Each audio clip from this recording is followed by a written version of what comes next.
Alright, so this is Lab 5, Motion of Falling Objects.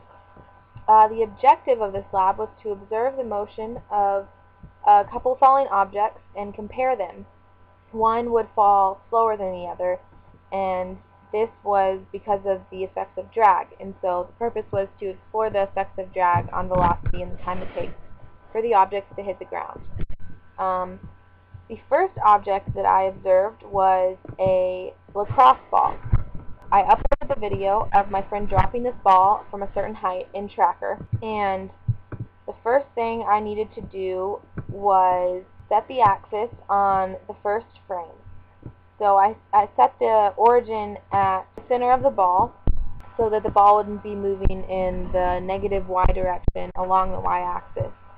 And then also in the first frame, I needed to use the calibration stick to set the length of the ball, which was 0.0607.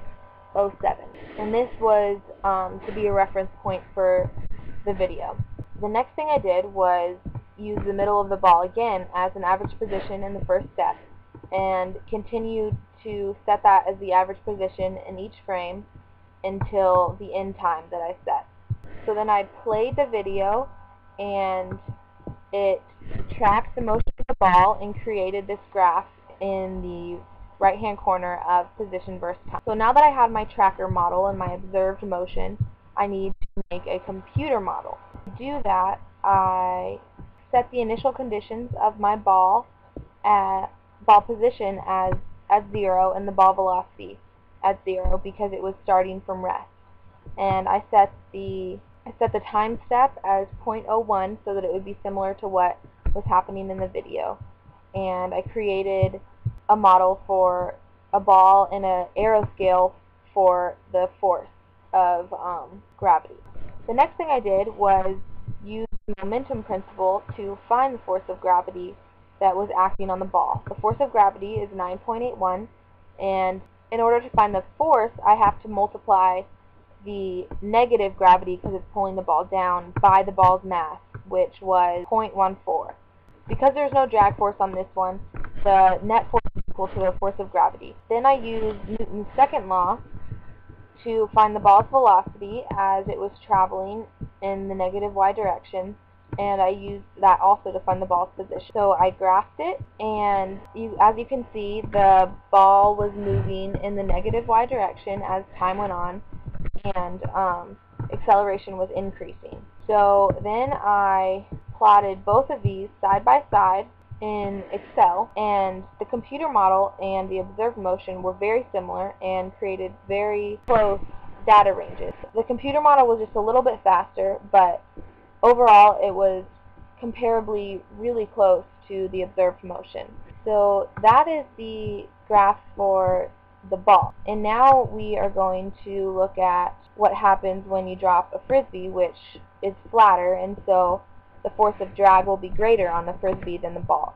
So I took a video of my friend dropping a frisbee from the same height as the ball, in the same place as well, and uploaded it in Tracker. And once again, I set the axis at the middle of the frisbee, so it was starting from 0 and was falling in a negative y direction right along the y-axis. I also set the calibration stick to the length of the frisbee, which was 0.273 meters, and set the average position in the first frame right in the center of the frisbee, and continued to do that for all of the frames after until the end of the time frame, until the frisbee hit the ground. So another graph was produced. I plotted this graph in Excel, but first I'm going to show you the computer model of what happens when we do it with that. I first did the computer model with the frisbee having the force of drag on it. While the mass of the object was 0.175 kilograms and the original position and velocity vectors were 0, I used the momentum principle to derive the formulas for the force of drag and the force of gravity. B is the constant in proportionality, so I played around with that to set it equal to 10 times e to the negative 2, so that this computational model would be similar to the observed. And gravity, once again, is 9.81, so the force of gravity is the vector of negative y direction of 9.81 times the ball's mass. and the force of drag was equal to the constant of proportionality times the ball's velocity times 2. And the overall net force is the force of gravity plus the force of drag.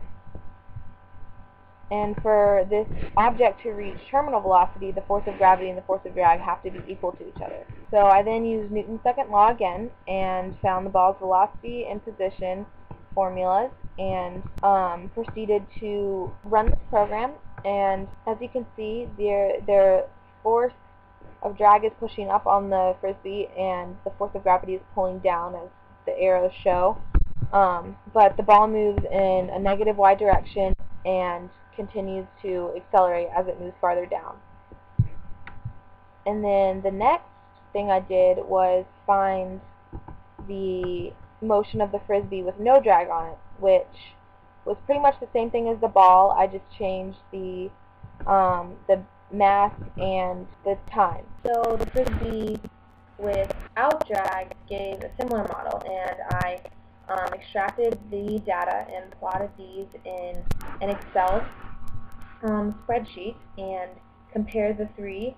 So I compared the observed frisbee falling, and I compared the computational model with drag and without drag. And as you can see, the computational model without drag, the frisbee fell a lot faster than the frisbee fell when it had drag on it, because there was nothing pushing up against the gravity. So the acceleration and velocity could continue to increase. So the first question is, what does it mean? And it wants to know what happens to the terminal velocity and when that can occur. So the terminal velocity will occur when the velocity becomes constant, which means that the force of drag and the force of gravity must be equal to each other. And it will take longer for the frisbee to reach terminal velocity with the drag, because that force is counteracting the force of gravity. And then the what if question asks what would happen if you threw an object down instead of just dropping it. So it would take a lot longer to reach terminal velocity, because the force of drag has to push back against a much stronger force, because now you're adding the acceleration of you pushing it in that force along with the force of gravity. You would reach a constant velocity, but you would need more time and a longer length to drop. And so the conclusion of this lab is that the force of drag pushes up against gravity and causes an object to move slower and to reach the terminal velocity.